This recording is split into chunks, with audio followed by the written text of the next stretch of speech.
This was unused land on the back of a guy's property. That's why it's gonna be perfect for an RV parking business. I'm gonna show you how to turn this land into cash flow and get paid in 30 days. So we've done this many times over. We've taken unused land, and then with a month, we're making a few grand a month off of that property. So I asked you guys, I'm like, how can I help you get there? And you told me. You said you want me to go through the steps, break it down, show you how we went from before to after. So today we're gonna head over to one of our host properties over here in Overgard, Arizona. We're gonna go over what they did, what it took them to get set up, and let's see how much they're making. And we'll see how we can help them improve and bring in some more money.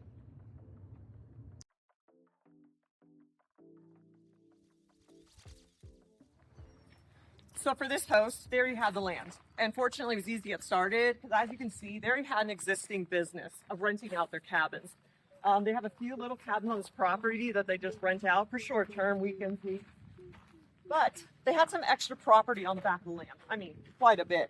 And they didn't have any ideas on how to generate more money. They didn't want to put the expense into building more cabins. So that's when they found Hookhub. And they were like, oh, let's just rent it, RV parking. Really simple. So their thought process is, it's low investment. So within a month, you can break even and be making money by month 2 for the cost to get everything set up. So that made it really tempting. Also, it was really easy to put in, not much work. And once it is, there's next to no maintenance. So let's go through what they had actually do to get the ball rolling. All right, let's break it down into some really simple basic steps to go from getting the land to making money with RV parking.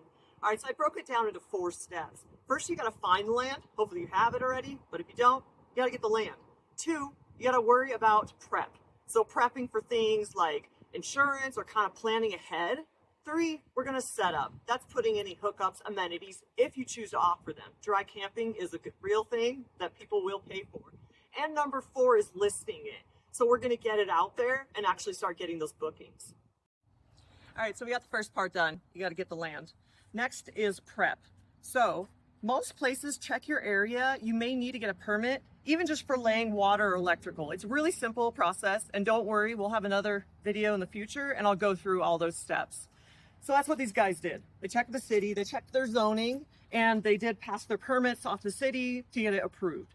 So part of the prep is laying out the property. Where are you gonna put the spaces? Fortunately, you don't need a lot of land to put in a few spaces. They had a little extra room, so they made it a little roomier. For laying out the property, they put 3 spots in, 1, 2, and 3.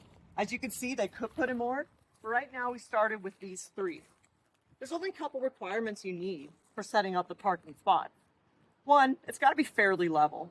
You can have a little bit of a dip because trailers can adjust to make themselves level, but you wanna start with fairly level ground. 2, you need at least a 30-foot. Some trails go like 20 foot, but I would recommend at least 30 foot.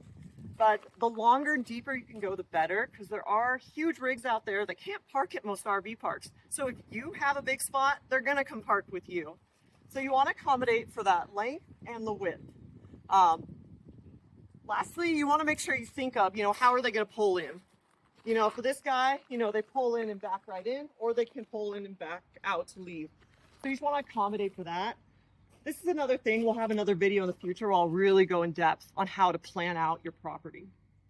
So real simple, once you're done with that, then you're ready for the next step, which is setup. So 3 for setup. Again, I want to mention that you don't have to offer hookups or any amenities. A lot of locations, people will pay just for dry camping. They'll pay to rent the spot and stay there. I always recommend though, put in hookups. Some of our hosts actually do dry camping to make money. So then they can pay for the next step, put in the hookups, they can charge more, and then they keep growing that way by adding in more amenities. So the guys here, what they did, they put in electric, water, and sewage. So I'd like to go in depth. We'll talk about what it cost for each of those. All right, let's break down the numbers. All right, first we're coming here to our project setup. As you can see here, looking at the electrical hookups, the water, septic, those project permits that we mentioned, and gravel. That brings us to $1,810. So after you ran the lines to each of these, you literally dig one big trench, you have everything prepared, and then you can lay the water line, the electrical, the septic. So we got over here our electric. So, you know, most RVs, people can run on just 30 amp, which is your basic, you run like, we actually had a host at our place. We just run an electrical cord from our house, regular 30 amp, nothing special. A lot of people think you need all the extras. There are RVs that do need the 50 amp, but when you put it in, you can mark and say, hey, we only have 30 amp or we have both. So you can see what we got here. This is a nice box. And then we have the water hookup. Again, you can do with just one, all of them, but I recommend these as your basic because then you can easily charge RV park prices. And as you add in extra features like jacuzzi or other fun things, then you can start charging even more. Now let's look at what those monthly expenses are going to be. Let's think first of marketing. You got to get the space out there and get those bookings. So that can be anything from the cost of Google ads, maybe the time you spent making Facebook Marketplace ads, time going on Craigslist, maybe even paying for some ads. So that's going to include that. Then identity verification. So I highly recommend with every booking, you're going to want to do an ID verify and background check on each renter. You may not know them yet, so however you sourced them, you want to be sure that they're a good person and a legit person. Next, let's look at utilities. So you're going to have those water and electric and septic costs. So this is kind of incorporating that in there for all three spots. Insurance. You must have insurance. Even the smallest thing, you have somebody come in, they back up into your water hookup, there's going to be a cost to fix that. There's a lot of other things to consider, so be sure you have insurance to cover yourself. Then property taxes. That's a no-brainer. Can't avoid that. Then software. So you can't do this without software. Let's say you want to use Excel spreadsheet, Google Calendar, but that's a lot of work. You got to track it. Who's checking in when? Who's checking out when? Who's paid? Maybe at the very end you want to see, what have I earned based off each space. So I do recommend using some kind of software to keep track of your bookings. Wait, hold up.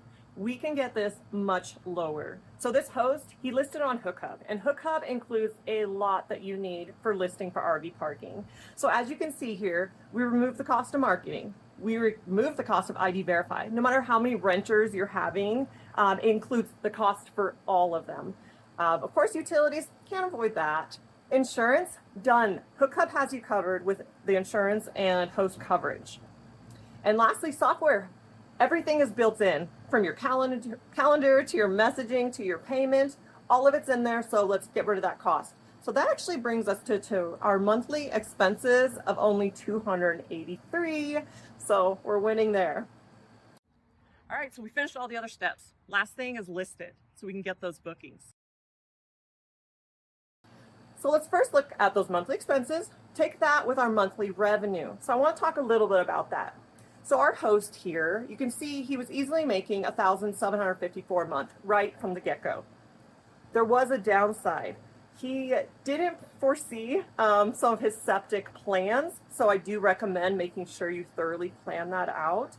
Because he didn't, he said he offered sewage hookup, and then he had to remove that. So he did lose some bookings coming in further to the first and second month. So you want to be sure you have that.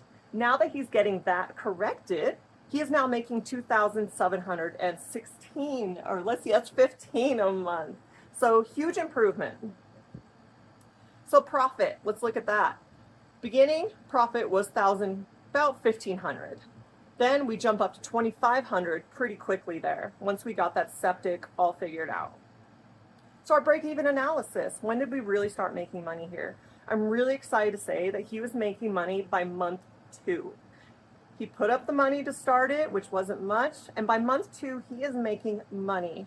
So as you can see here, on month 2, it's showing he is already making $1,172.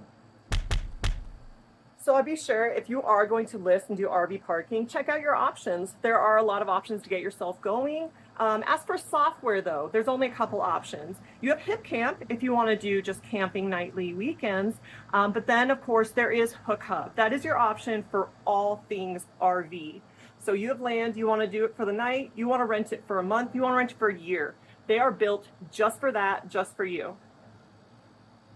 Fortunately, this host, as all the other ones on Hookhub, they listed with us. It takes about 5 minutes to get you on there. And the great thing is insurance is included. So you don't have to worry about property damage or your hookups getting messed up. And we vet the renters for you. We advertise, get you those vetted renters, and you're pretty much hands-free. So let's talk about some lessons learned. What worked, what didn't. So the great thing about this spot is the location, and they offer good amenities. Something that is very important though is make sure you have the amenities for the renters. There was a big oopsie here. They had the septic hookups, but then they had some issues with it, so we then couldn't offer the septic. So you want to be sure you have those, because then you have to remove them and you have to lower your rate. So be sure, get everything set up so you're good to go, and then you don't have to worry about that part. So they're already making good income, but they're already asking, like, how can we grow? Fortunately for these guys, they still have all this. So in the near future, they're gonna start leveling things out and putting in even more hookups. So have you ever thought of making some money by putting some easy RV parking spots on your property? Go ahead and follow us. You can find us, just search Hookhub, find us on Facebook. You can find us anywhere. And we're gonna have more content teaching about each step of getting set up, how to improve, how can you make money with relatively nothing to begin with.